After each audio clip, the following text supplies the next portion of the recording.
Yes. Yeah.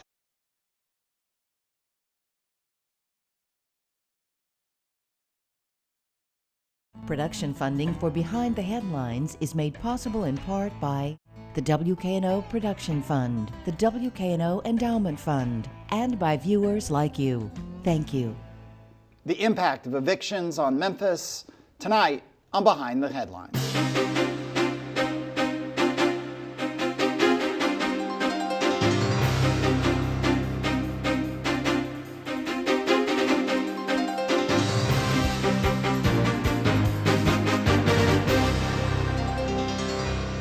I'm Eric Barnes with the Daily Memphian. Thanks for joining us.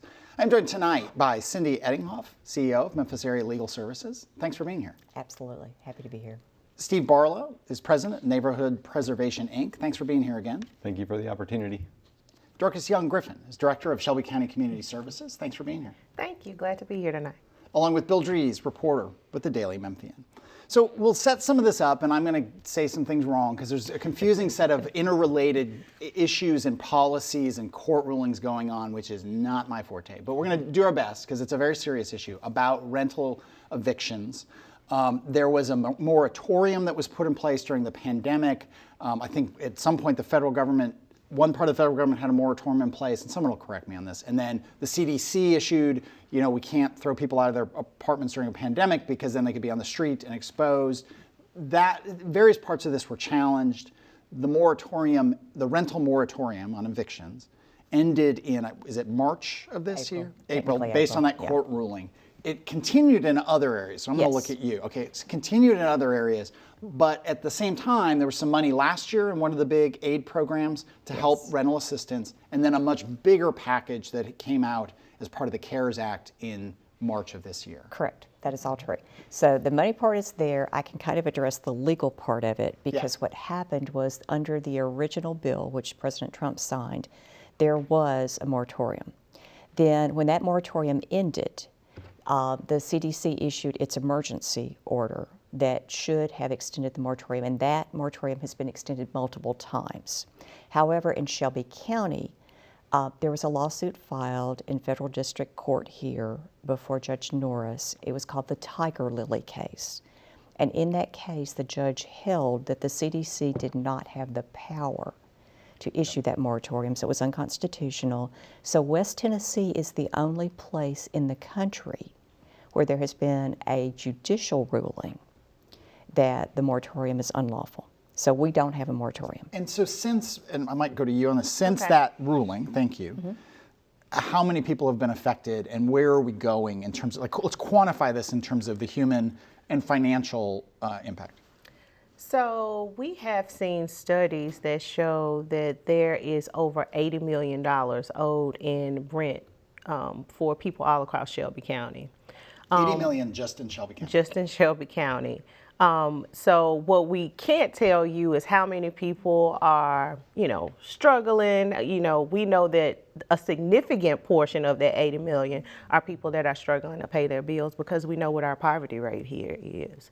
There are probably about 30,000 people that we've identified that probably will be eligible for the help that we have. We have helped over 8,000 households just with rent and utilities since we started this program in March of this year. And the money to help is money. Help is money. Help is money in this case. Help is money, and it is supportive services. It is folks being in court with you. We have awesome lawyers that are helping to represent tenants in court. So it is the resource, but it's also the wraparound care to try to make sure that that person is stably housed, not just for now, but for later. I think I read on the site, what is the site? Is it Home 901? Home901.org. Okay. And for people who are looking for some help or have somebody they know who needs some help, there's assistance there. The money is coming from the federal government, as we talked about at the top. Am I right that in the month of June, it was about $5 million, I think I saw, $4.9 million that was passed through to individuals So I can tell you, as of July 30th, we've Okay. passed through $15 million Since March. since March. Okay. Just Is that all since March. And that's the bulk of it is going to is for rent, but a portion of it is going for utilities. Absolutely. In this case, MLGW. Absolutely. Yes. So I'm sorry. No, you go Yes, ahead. rent and utilities. And the utilities are for renters as well. Does any of that money go to landlords? Because there was federal money for landlords. So it goes to landlords by virtue of us helping the tenant. And we have really, we can talk about this a lot tonight, but we've done a lot of outreach to landlords because it's a dual benefit. The tenant stays stably housed, but landlords are able to get the rent that's due to them. Yeah, and this gets to, and I will get to you, Bill. I apologize, but Steve, there are people listening. You can see it when in the national articles that are written about this eviction moratorium. You see it on comments on our site. There's a landlord in any one of this case. Now, sometimes it becomes easy for people to say, oh, it's a big corporation based out of New York. They can absorb this. I'm not saying that's right. I'm just saying that people say, well, they can absorb this. A lot of times it's an individual. Maybe owns a couple houses. Maybe owns a small apartment complex. They have maybe a loan for this apartment or this home that they bought, and they're renting, and they're not getting rental income. There's another side to this. I don't know anyone who wants to see people thrown out on the street. That's not my point here. But there are people saying, well, what about the landlords?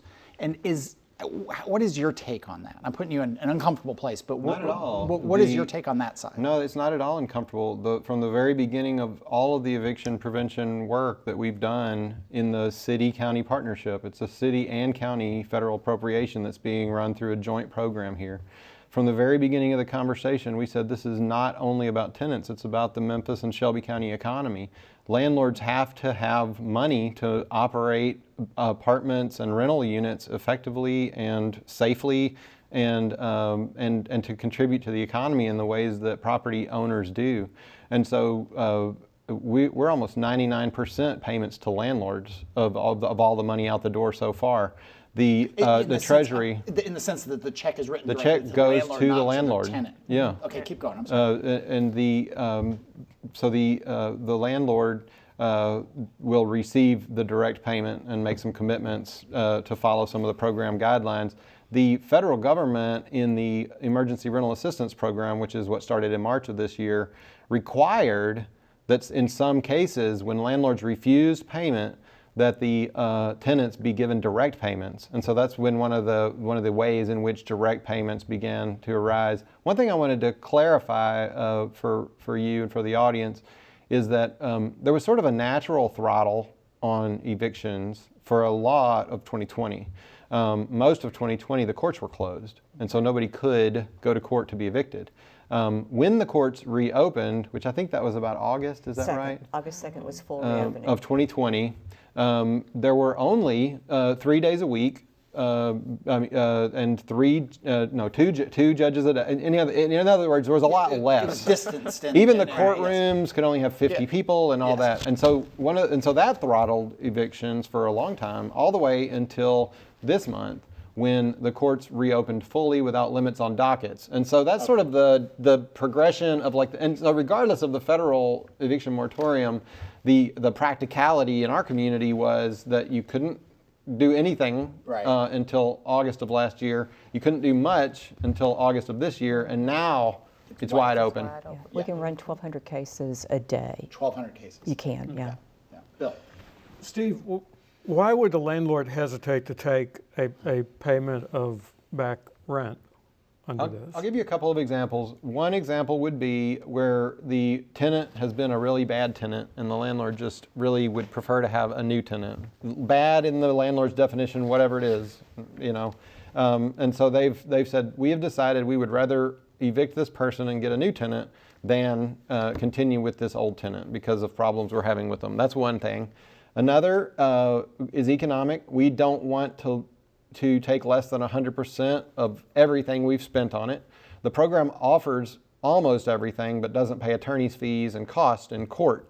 And so there would be a bit of a haircut required by the landlord if they accept the program terms. And one other thing would be, this is one that I didn't expect, and I'm beginning to understand it, but I never would have guessed, projected it, is that landlords have had the experience, and I've talked to a lot of them, as Dorcas and Cindy said, we spend a lot of time talking to big landlords and small landlords. They've had the situation of not receiving payment for so long for a lot of their units that they would really rather start over than try to get all caught up on all of it. And so they would just really rather start fresh. It's an interesting perspective that I can't fully understand because I'm not in that world.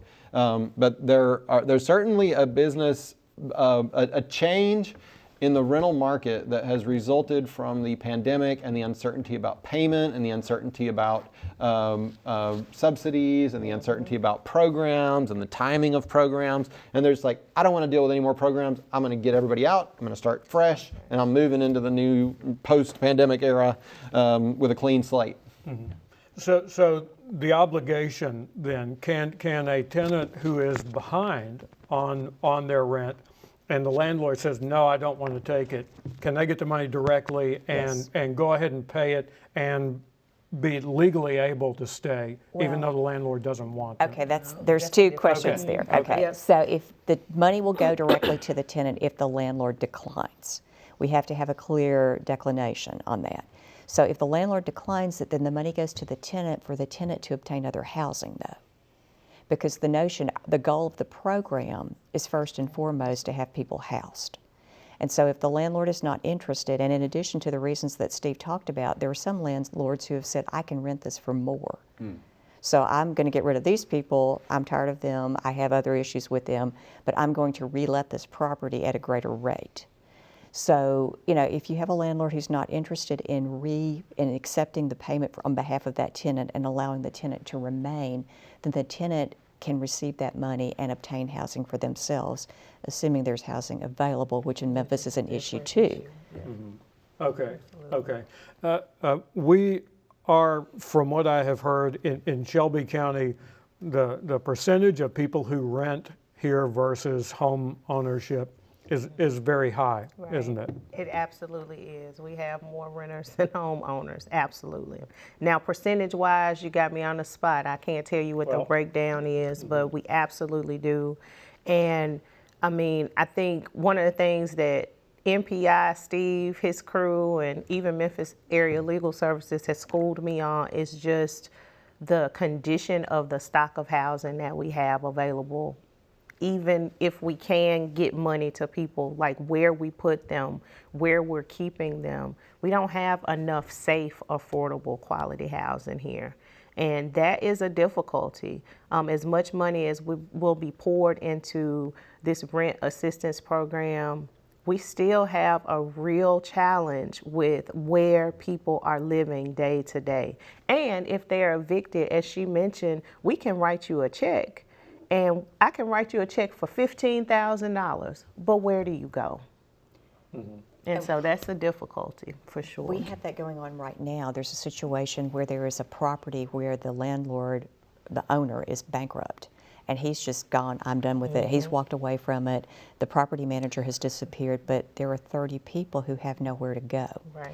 And we cannot find them a place to go. We've been frantically searching. So the market is just low in terms of available housing. I want to go back to it, and I'm not challenging you, I said, but I'm kind of stunned by what you said. That because this is my my middle class white privilege maybe. If someone wrote me a check for $15,000, I feel like I could find a place to live. So that's assuming that your credit is good. I can give you a check, but what's your credit score? Yeah. That's assuming that you don't have charges that you've paid your debt for, but they're still on your record and you can't get into these apartments. It's just, and again, the number of units that you have that are safe, that you would want to live in, are just they're not available. Yeah. And so I think that's a real conversation, even as we are talking about stabilizing people. I'm excited about the opportunity to talk about what can we do across this whole continuum of housing stability for Memphians, because we got to fix that, right? It's at the root of everything that we talk about that are the big issues. Education. If you're not stably housed, how do you have kids that are educated? We talk about COVID. If we want to get our hands around this pandemic, how can we do that if people are not safely and stably housed? And violent crime. You gotta deal with our housing stock. And 15,000, to be clear, is for a 12-month Right, period. that would be for a 12-month period. And I mean, I'm throwing out the number because we can go back and pay for things that you owe since March of 2020 up to 12 months. So absolutely. So on several levels, good and bad and in between, the rental market and what it means here is still in a period of profound change. Yes. Yes, I think we would agree. Yes. Yes. And some of that exacerbates problems that have existed for a long time. But some of it is also just really a new path for it, and people saying there's got to be a better way as a landlord to do this than to do it the way we've been doing it. Yeah. Agree or disagree? The market has changed dramatically in the past 2 years. I would say about maybe 2, maybe 3. The empty houses that used to be nothing but needing to be demolished, and there was nobody coming to buy them, there was nobody going to fix them up, have turned into attractive assets for rental investors in pretty much every neighborhood in Memphis now. In almost any neighborhood in Memphis, you can acquire an empty house, spend whatever you have to get it habitable, and rent it for somewhere in the $550 to $750 range, low end for a house. It was not like that when I first started doing blight abatement work in the city of Memphis. There were neighborhoods where nobody was ever going to buy. We didn't think would ever buy those houses. So the vacant stock has changed. The rents are going up, and the enforcement side of this is another part of the conversation, and part of why NPI has been so involved in this particular program, because we've always been real interested in proactive work to assure quality, affordable housing in the community. And on the enforcement side, it's a huge challenge to regulate quality interior environment of rental homes. There are tons of constitutional issues, practical issues, cost issues. Right. And one of the most exciting things about this program for me that we've done last year when we called it Eviction Settlement Program, and this year with the Memphis and Shelby County Emergency Rental Assistance Program, is that we're really thinking about the very beginning, all the stuff that Dorcas mentioned about social service wraparound needs. We're talking about being in the court all the time. We're talking with code enforcement. We have code enforcement involved. We have landlords committing to keep property in a code approved condition, and if not, they lose certain things. So we really are going full spectrum with this program, and that was our intention from the beginning. It's been both city and county mayors and council and commission. Everybody has been really proud of what we conceived of and what we've been able to do so far. We still have a long way to go, and it's not perfect, but I think we have a very intelligent response to the current housing market through this program. Agreed. The one thing you talked about, and we've had you on before, talking around, I think, after the 2008 crisis and some of the, the fallout of the foreclosure crisis and so on that decimated a whole lot of particularly black and brown communities in Memphis. That was a lot of those vacant houses came from that 2008-09 disaster. Yeah. Those, and we've had Steve Lockwood, who was formerly head of the Fraser Community Development Corporation. I remember, well, I don't want to put Lockwood on the spot, but some people have talked about, well, it's been nice to have the investors come in because we don't have the blighted buildings, we don't have the blighted homes, we don't have the empty homes. And I'm sure someone out there is thinking, well, it's one or the other. It's blighted. I mean, if it's not, if you don't want it blighted, and I don't think anybody at this table wants blighted houses in Memphis anywhere, right. But then somebody's going to invest in it, and then then they want to make some money. Right. Do I put you on the spot with this? On the spot. What is that balancing act of rebuilding neighborhoods that were decimated for whatever reason? And we know occupied homes, there's less crime. Right. There's better. It's better. It's better. You all can articulate this better. We can argue that. So I do not have my magic wand, right? I will tell you, I got one in my office. Yes, my batteries are low. I will say, for me, I don't know what the balance is, but I know that the people that are here have to be able to afford living in the places that are brought back to beauty. And I think that's where we're challenged is we still have people that are we have many people that are coming in that are making less than $23,000 a year with 5 kids in the home. Like, how do you live off of that? How do you pay rent and make sure that they eat and get transportation? And so I don't know. My magic wand says, let's do all the things, but let's also make sure that it's affordable for the people that live here. Yeah. So, But our local developers more aware of the limits, the financial limits of the Memphis market than out of state or out of country Yes, investors but I'm not sure are. they care. There's another component to this that's kind of an overreaching component. For us in particular, for Memphis Area Legal Services, we look at the passage of wealth in the community because for many of our clients, the only wealth they ever have is the house that they got from grandma or that grandma left and then we're trying to clean up the title so they can have it. In a lot of those cases, we are attempting to renegotiate the mortgages on those so that we can get it to something where they can actually afford it. But in the interim, they're sort of stuck in this mode of what can I do to the house because it's not really my house? How do I afford this? But so that's a bigger picture issue, though, just in terms of are we losing these homes? Are people who really should be able to afford them, and ultimately, if we can refinance them, if we can get that taken care of, are they just losing them because the value of them is increasing so much that the mortgage lenders are not interested in refinancing, and then those houses are being sold? So we're seeing a lot of that as well.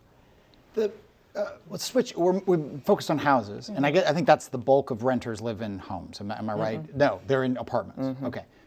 There have been a huge wave. I had somebody in town recently who hadn't been to Memphis in a while, and they said, I can't believe, everywhere I turned, it seemed like there were apartments under construction, you know, Midtown, downtown, all over the city, out east. Is that a different dynamic from your point of view? I mean, are there more rental assistance and market rate and sort of jiggering that happens with that to get people into apartments when you're not dealing with an individual, Right. You're dealing with an apartment complex, particularly one that might have some local incentives or, you know, tax breaks associated with it? So I hope I answered this question right. So we have an unprecedented, we've been using that word a lot, we have an unprecedented amount of money and flexibility to help people. So even me mentioning the $15,000, like that was unheard of before 2020, right? Yeah. So we could help get someone into one of these new apartments, some of the beautiful ones that I see, and we could maybe get them stably there for 4 months. But then the second part, how do they afford to live there later? So landlords are not very willing, if you don't have a source of income that can afford these payments after we've helped, it's very difficult to get them to agree to let people stay there. And it's just bigger than just that one-time help. We have to have some conversations about people's income. We just have to have some larger conversations if we're going to get a lot of these families stably housed, not just housed today.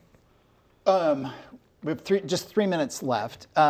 All this would seem to, go back to you, Steve, maybe. I mean, all this seems to play into, we're talking around the issue of gentrification, right? And gentrification, some people define it as, it's the improvement of a neighborhood. Other people, it's the pushing out of people who can no longer afford it without any acknowledgement that we don't care where they're going, we just want this neighborhood. I mean, you can see it on the edge of Cooper Young, for instance. You can see a kind of gentrification happening and abandoned homes being totally rebuilt in the way you're talking about and totally priced differently.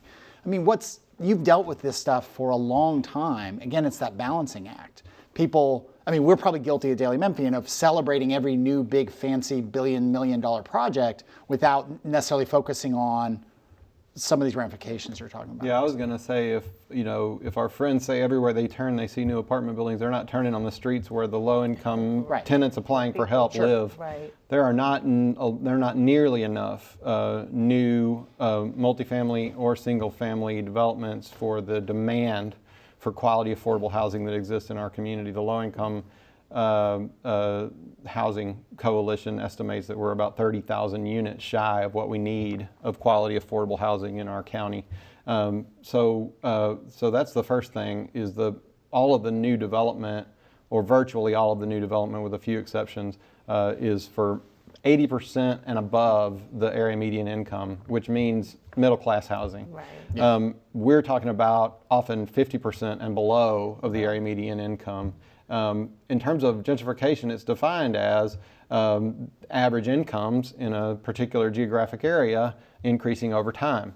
That's a good thing if the people aren't being displaced. So what we have to do is find ways to provide quality, affordable housing without displacing people who want to stay. We will do more on this. I want to take a minute, though, and I didn't mention this to you, Steve, so I hope you don't mind. That Neighborhood Preservation Inc. was formed in no small part by George Cates, who died 6 weeks ago. And I think probably everybody at this table knew George. I knew George. He got me onto the Overland Park Conservancy Board. I happen to also have been friends with his son Andy and Staley, but I got to know George as a friend on the Overland Park Conservancy Board, which is a huge mark that he left. Also with Neighborhood Preservation Inc. And you worked really closely with him. Yes. Thoughts? We don't have a lot of time, but I miss him terribly. He was a close personal friend. He was a generous supporter of us. He made connections. He loved Memphis, and he would do anything to promote everybody in Memphis to have the kind of opportunity that he had in his life. yeah. We will leave it there. Thank you all. A lot more to talk about, and we'd love to have you all back another time to talk about this. That is all the time we have this week, though. Join us again next week. You can get the full podcast of the show wherever you get your podcasts, or on the Daily Memphian site, or you can get video of the show if you missed any at WKNO.org, or look for us on YouTube. Thanks, and we'll see you next week.